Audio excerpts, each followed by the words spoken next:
आदरणीय फौजदार जी, अब मैं बिना किसी प्रस्तावना के भाई हर्ष ठकारा जी जो पूरी टीम के साथ जोश और खरोश के साथ हमारे बीच में आए, मैं उनको बड़े आदर और सम्मान युवा दलों की धड़कन जोरदार तालियां बजा करके हर्ष ठकारा जी को आमंत्रित करता हूं।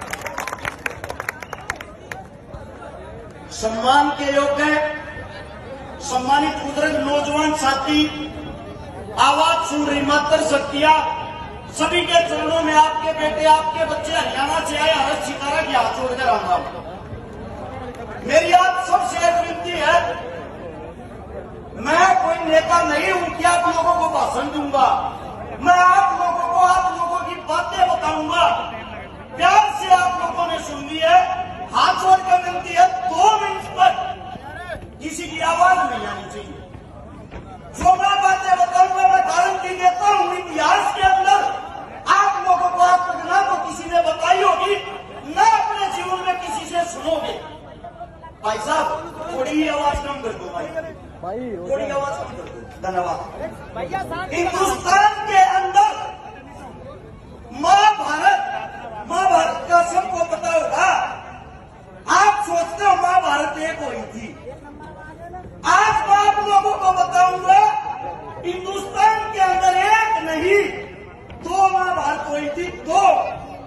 अगर आप लोगों को पहले ही चेतावनी भी देता हूं, अगर ऐसे ईमानदार इंसान का जो आपके बीच में बैठा है नैन सिंह फौजदार, अगर ऐसे इंसान का आप लोगों ने साथ नहीं दिया, नोट कर लेना 2023 के बाद तीसरी महाभारत भी होगी। महाभारत बताता हूं कैसे 2 हुई थी।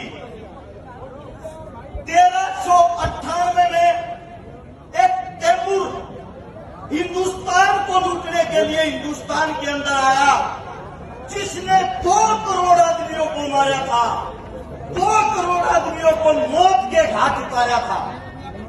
आप लोगों को बताता हूं हिंदुस्तान के अंदर जब उस तैमूर ने एंट्री करी, जो आज के टाइम सैफ अली खान अपने बेटे का नाम तैमूर रख रहा है, उस तैमूर की बातें कर रहा हूं मैं। वो कितना बड़ा हत्यारा था, कितना बड़ा क्रूर था। जब वो हिंदुस्तान की सरजमी पाया 9वें महीने की 24 तारीख 1398 में, हमारे सिख सरदार पंजाब उसको रोकने के लिए तैयार खड़े थे। 2.5 लाख आदमियों की सेना के साथ, हमारे सिख समाज की बहन बेटियों के साथ उस करूर हत्यारे में इकट्ठा करके 1 लाख आदमियों को एक बार इकट्ठा करता था और 1 लाख आदमियों को इकट्ठा करके उनके आदमियों को गजगुली की तरह काटता था और काट के उनकी ऐसी जमीन पे घाल लगा के उनके ऊपर बैठ के आदेश देता था, जितनी भी औरतें जितनी भी बहन बेटियां हैं सबका मेरी आंखों के सामने बलात्कार करो। हमारी माताओं के साथ, हमारी बहन बेटियों के साथ वहां ये क्रूरता करवाता, अपनी आंखों से देखता, पहले बलात्कार करता, उसके बाद उनको तड़पा के मारता। वो तैमूर पंजाब का विनाश करके हरियाणा की टोहाना में आता है, टोहाना में भी यही हाल करता है। आप लोगों को बता दूं, दिल्ली का नाम सबने सुना होगा। अगर कभी दिल्ली के अंदर जाओ, लोनी बॉर्डर नाम की जगह है, जहां के चारों तरफ हमारे बाहुबली गुज्जर रहते हैं। उस क्षेत्र के अंदर जिस वक्त तैमूर आया, वही काम लाखों आदमियों को इकट्ठा करके उनको काट के मार के उनके ऊपर बैठ के पहले तो चाय पी और फिर शाम के वक्त आदेश दिया, इन सब हिंदुस्तानियों का मेरी आंखों के सामने बलात्कार करो। वही खड़ा हुआ बाप, वही खड़ा हुआ बच्चा अपनी आंखों से ये देखता था मेरी माँ की क्या हालत हो रखी। बचा हुआ तड़पता हुआ सौ वहां ये देखता था तेरे हिंदुस्तान की बहन बेटी के साथ क्या कुकर्म किया जा रहा है। जब उसका ने सोचा हरिद्वार नाम की जगह है, हरिद्वार को दूषित करूंगा, हरिद्वार में हर की पीढ़ियों का विनाश करूंगा, हिंदुओं का नाश करूंगा, हिंदुस्तान को खत्म करूंगा। जब इस बात का पता लगता है, हमारी खाप पंचायत हमारे बुजुर्गों को, हमारे बड़े बुजुर्ग जिनको आजकल जिनकी ताकत हम भूल गए, इन्हीं के नीचे मेरठ का हमारा राजा था जिसका नाम था देवपाल। देवपाल ने आदेश दिए खाप पंचायतों को बुलाया जाए, खाप पंचायतों को इकट्ठा किया और देवपाल खड़ा खड़ा करने लग रहा है, एक बहुत बड़ा प्यारा आ रहा है, और बहन बेटियों के इज्जत की, हक की, हमारे धर्म की लड़ाई है। उस करूर से हमें हिंदुस्तान को बचाना है। बोलो इसकी जिम्मेदारी कौन लेगा? आपने सुना होगा महाभारत में एक भीम था, वही भीम दूसरी महाभारत में भी था जिसका नाम था सेनापति जोगराज सिंह गुर्जर। जोगराज सिंह गुर्जर ने हाथ उठाया, महाराजा साहब आदेश दो, आपके लिए खून की नदियां बहा देंगे, अपने हिंदुस्तान के लिए खून की नदियां बहा देंगे। उस जोगराज सिंह गुर्जर को जिम्मेदारी दी, ऐसे ऐसे तैमूर नाम का एक हत्यारा हमारे बीच में आ गया, उसको रोकना है। जोगराज गुर्जर ने कहा, जब तक मेरे अंदर जान रहेगी, जब तक मेरे अंदर एक बूंद रक्त रहेगा, मैं मेरी मातृभूमि, मेरी मातृ शक्तियां, मेरे हिंदू धर्म के लिए लड़ता रहूंगा। वहां पे दूसरा उप सेनापति था जिसका नाम था दुल्ला भंगी, वाल्मीकि समाज से। महाराजा साहब के सामने बैठता, अपनी तलवार निकाल के अपनी जान को काट के खून के छींटे महाराजा साहब के चरणों में देता है और कहता है, जाति से वाल्मीकि हूं, दिल से नहीं। वाल्मीकि कितना ताकतवर होता है वो मैं दिखाऊंगा इस क्रूर हत्यारे को। और राजा साहब ये तलवार उस हत्यारे का खून पी के उल्टी मयान में बढ़ेगी, वरना मैं आपके सामने कभी गर्दन उठा के शक्ल नहीं दिखाऊंगा।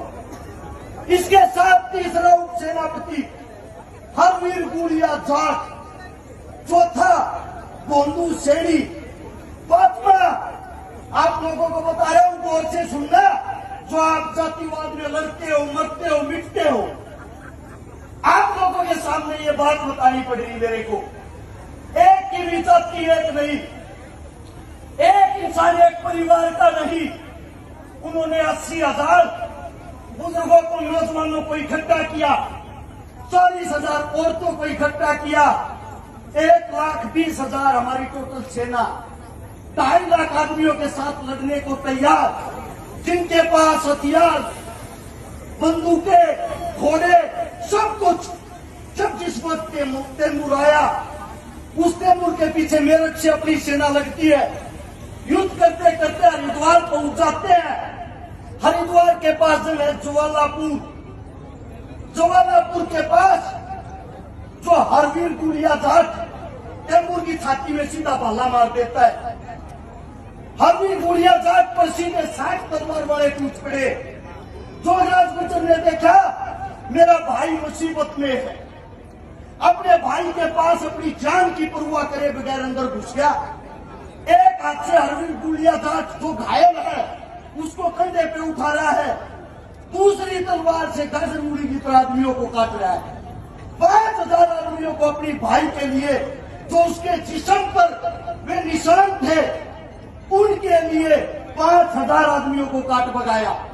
तब पता लगता है जोगराज सिंह गुर्जर को घेर लिया।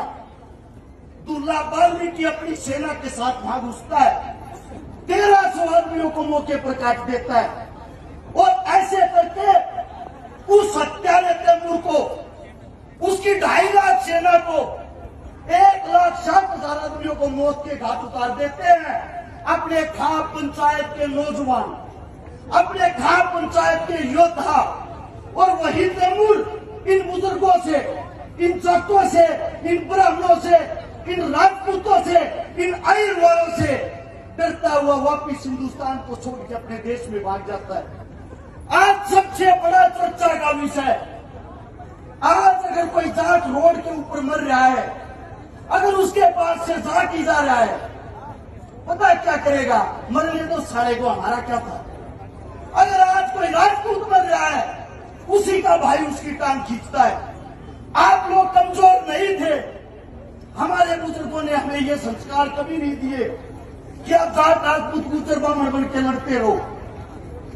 हमारे जितने भी बुजुर्ग, अगर उनको पढ़ोगे आप लोगों को पता लगेगा, जिन मुसलमानों को आप गालियां देते हो, जिन मुसलमानों को आप बुरे समझते हो, वो भी बता देता हूं आप लोगों को, यही मुसलमान उसी लड़ाई में उस तैमूर के खिलाफ आपके साथ कंधे से कंधा बढ़ाकर लड़ रहे थे।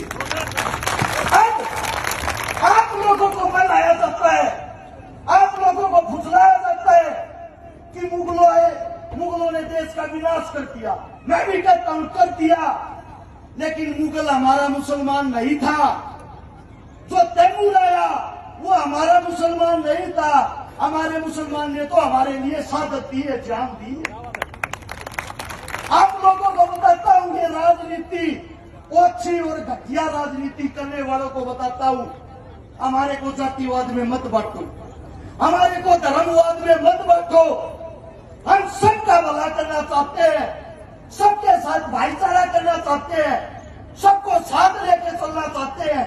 मैं आप लोगों को बता दूं, मेरे पिता तुल्ला समान मेरे सामने जो नेम सिंह फौजदार खड़ा है, इस हिंदुस्तान के अंदर 4000 प्रोग्राम मैंने अटेंड कर लिए, आज तक मैंने एक भी नेता का गुणगान नहीं किया है। उसका कारण ये है, ये नेता नहीं, ये इंसान है जो आप लोगों के लिए जान देने को तैयार है। और मैं ये कहता हूं, अगर इस इंसान के साथ गद्दारी होगी, अगर इस इंसान के साथ धोखा हो गया, अगर ये इंसान अब की बार भी चुनाव हार गया, आप लोगों को बताता हूं तीसरी महाभारत यही होके रहेगी।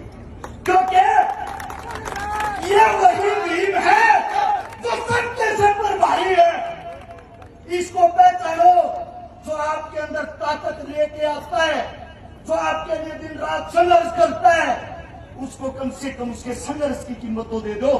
और मैं हरियाणा से आया हर्ष चिकारा एक बात कहता हूं, मेरे पिता समान, मेरे गुरु समान अंकल जी, आपके साथ तन से, मन से, धन से, और दुश्मनों के लिए जरूरत पड़ेगी तो गन से, सब तरीके से तैयार है।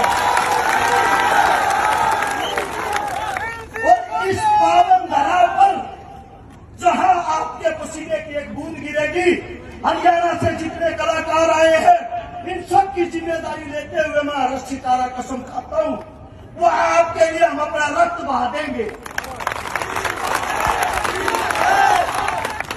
जो कलाकार आप लोगों के बीच में बैठे हैं, उनकी एक कलाकार की फीस 5 लाख रुपए है 1 घंटे की, और वो आपके बीच नेताजी के प्यार प्रेम में, नेताजी के सम्मान में अपनी जेब से तेल पानी का खर्चा लगा के आए हैं। ये होता है साथ देना। और ये गारंटी मेरी है, पूरे के पूरे हरियाणा को चुनाव में यहां लाके खड़ा कर दूंगा, लेकिन आप लोग धोखा मत कर देंगे।